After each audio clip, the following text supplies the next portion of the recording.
중국 남송의 오산 시찰과 고려의 해먼지, 회암사지의 비교 분석. 안녕하세요. 오늘 팁다이브에서는 여러분께서 보내주신 자료, 파주 해음원지하고 양주 회암사지, 이 두 유적을 좀 깊이 비교해 보려고 합니다. 네. 이게 거의 한 200년 정도 시간 차이가 나는 곳들이죠. 맞아요. 그래서 이 두 곳을 통해서 고려 건축이 어떻게 흥미롭게 변해갔는지, 또 그 당시 국제적인 양식을 고려 사람들이 어떻게 받아들여서 뭐랄까 자신들만의 것으로 만들었는지 그 과정을 한번 파헤쳐 보겠습니다. 네. 이게 정말 중요한 사례인데요. 고려 건축이 그 당시 국제적인 흐름 속에서 어떻게 자기만의 색깔을 찾아갔는지 잘 보여주거든요. 일단 시작하기 전에 이 두 곳에 다 영향을 준 게 있어요. 바로 남송시대 선종사원인데 그 기본적인 모델을 좀 알 필요가 있습니다. 아, 남송 선종사원요? 어떤 특징이 있나요? 그 오산 십찰도 같은 옛날 사찰 배치도 모음집을 보면요. 특징이 딱 보여요. 아주 강력한 남북 방향의 단일 축선, 그리고 건물들이 대칭적으로 배치되어 있고 위계 질서가 엄격하죠. 굉장히 질서정연한 느낌이네요. 네. 근데 재밌는 건 이런 이상적인 그림조차도 실제 남송 사찰들은 되게 복잡한 산지에 지어졌다는 거예요. 현실은 좀 달랐던 거죠. 이상과 현실의 차이군요. 그리고 또 하나, 두 유적에서 공통적으로 발견되는 게 윤장대라는 건데요. 윤장대요? 그 경전 넣고 돌리는 거 말씀이시죠? 맞습니다. 경전을 넣고 돌리는 회전식 책장인데 이게 당시 동아시아 불교 엘리트들 사이에서는 꽤 유행했던 신앙 기술이었어요. 문화 교류를 보여주는 거죠. 아하, 그런 연결고리가 있었군요. 그럼 먼저 12세기에 지어진 해음원지부터 좀 자세히 들여다볼까요? 여긴 좀 독특하다고 들었어요. 단순한 절이 아니라면서요. 네, 맞아요. 해음원지는 즉 사찰보다는 원의 기능이 훨씬 중요했어요. 그러니까 국가가 운용하는 숙박시설이었던 거죠. 숙박시설이요. 네. 그리고 왕이 행차했을 때 머무는 임시궁궐, 그러니까 변원 기능도 있었고요.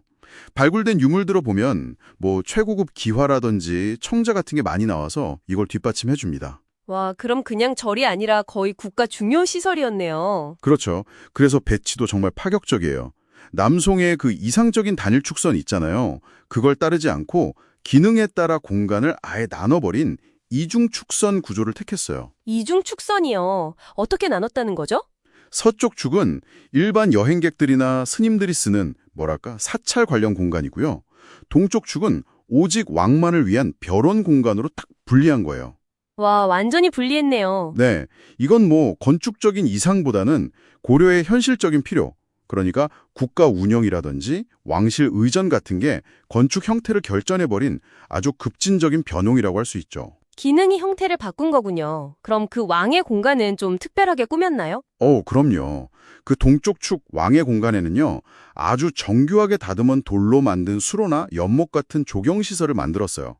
이걸 왕의 경관이라고 부르기도 하는데, 물을 그냥 쓰는 걸 넘어서 왕의 권위나 휴식을 위한 어떤 미적인 요소로 활용한 거죠. 정말 왕만을 위한 특별한 공간이었네요.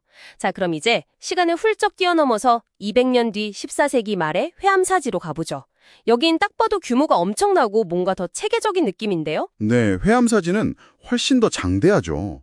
여기서 또 고려 건축의 다른 적용 방식이 나타나요. 어떤 방식인가요? 아까 해우먼지랑은 다른가요? 네, 회암사지는 남송의 단일 축선 원리를 다시 받아들인 것처럼 보여요. 그런데 그걸 그대로 쓴 게 아니라 지형을 이용해서 완전히 새롭게 해석했어요. 지형을 이용했다고요? 여기가 되게 가파른 산비탈이거든요. 근데 이 지형적 제약을 약점으로 본 게 아니라 오히려 이걸 활용해서 엄청난 규모의 다단식 대지를 만들었어요. 산을 깎아서 무려 8개의 단을 만든 거죠. 8개 단이요? 와, 정말 대단한데요. 그렇죠. 그러니까 남송의 축선 원리는 따르면서도 그 가파른 지형을 이용해서 웅장함과 어떤 위계 질서를 극대화시킨 거예요. 이건 정말 고려만의 독창적인 해법이죠.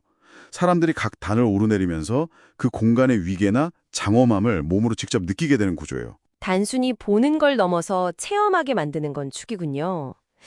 회암사지에서 또 흥미로운 게 절 가장 높은 곳에요. 꼭 궁궐 건물 같은 터가 발견됐다는 점이에요. 용머리 장식 귀화나 잡상 같은 거 있잖아요. 그런 왕실 전용 유물도 나왔다고 하고요.